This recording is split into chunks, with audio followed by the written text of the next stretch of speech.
লড়াকু সৈনিক হযরত মাওলানা মোহাম্মদ শফিকুদ্দিন, সংগ্রামী অতিথিবৃন্দ ও সোনালী যুগের সোনালী সমাজের প্রিয় প্রাক্তন বন্ধু, আমি বিশ্বাস করি, আমি দীর্ঘ সময় বসে বসে ভাবছিলাম, আসলে আপনারাও স্বীকার করবেন যে দীর্ঘ সময় আমাদের জীবনের যার যতটুকু পার হয়েছে, এর মধ্যে আমাদের সোনালী সময় ছিল সেই সময়টাই, যে সময় আমরা তারুণ্যের মুখর সময়টুকু, যে সময়টুকু ছাত্র আন্দোলনে ব্যয় করেছি, সেই সময়টুকুই ছিল আমাদের জীবনের সবচেয়ে সোনালী সময়।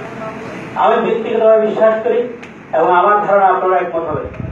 এখানে আব্দুল হাফিজ ফজলুল ভাই সহ আমরা যখন আসছি এ পর্যন্ত 27 জন ভাই বক্তব্য আমরা শুনেছি এবং বক্তব্যগুলো আমি নোট করেছি এবং বক্তব্যের চুম্বক অংশগুলো মোবাইলে রেকর্ড করেছি।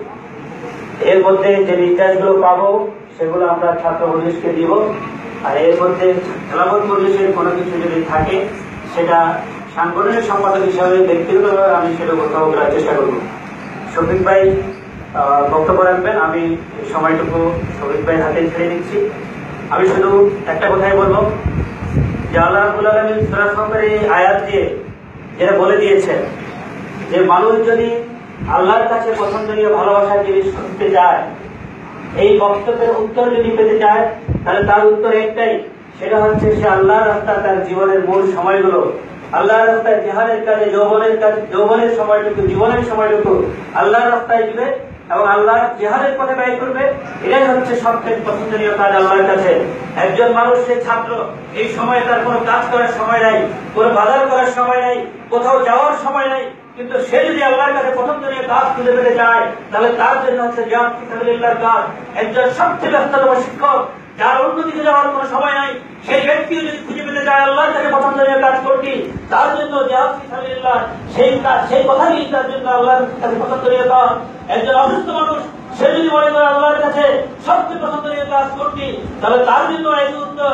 আপনি অসুস্থ থাকেন, সুস্থ থাকেন, আপনি ব্যস্ত থাকেন, আপনি ফ্রি থাকেন, আপনি ছাত্র হন, আপনি কর্মগ্রস্ত মানুষ হন, আপনি যেই হন না কেন, আর আপনার কাছে যদি এটি পছন্দনীয় বস্তু হয় যে আল্লাহর পছন্দনীয় বস্তু, আল্লাহর পছন্দনীয় জিনিসটি আমার পছন্দনীয় জিনিস, তাহলে আপনাকে অবশ্যই বেছে নিতে হবে জিহাদ ফি সাবিলিল্লাহর কাজ, ইসলামী আন্দোলনের কাজ।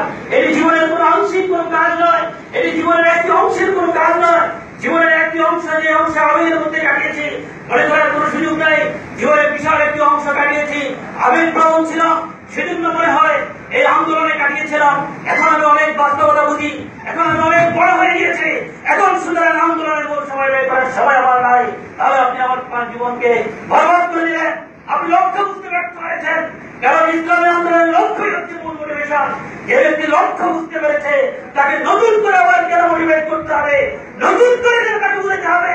যে ব্যক্তি লক্ষ্য বুঝতে পেরেছে, এই লক্ষ্যই তার প্রেরণা, এই লক্ষ্যই তাকে নিয়ে যাবে সামনের দিকে। ইনফিরু কিফারু ওয়া সিকারান, আপনার যাই আছে, যে অবস্থায় আছে, আপনি বলতে পারেন আমার সামর্থ্য কম, তাহলে আপনাকে নেমে পড়তে হবে। আপনি বলতে পারেন আমার সম্পদ বেশি, ব্যস্ততা বেশি, তাহলে আপনাকে নেমে পড়তে হবে। আপনি বলতে পারেন আমার অভিজ্ঞতা কম, তাহলে আপনাকে নেমে পড়তে হবে।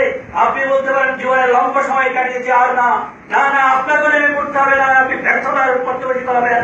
সুতরাং আজকের এই পুনর্মিলনে আমার কাছে এসে মনে হয়েছে, আমার কাছে খুব ভালো লাগছিল। এতগুলো ভাইয়ের চেহারা দেখছিলাম, 27 জন ভাই বক্তৃতা দিয়েছে, এর মধ্যে কবির ভাই ছাড়া, এই যে উনি ছাড়া এই 26 জনের সাথে পূর্ব পরিচিত আমি, ওদের সাথে পরিচয় তেমন করে আমার খেলো না।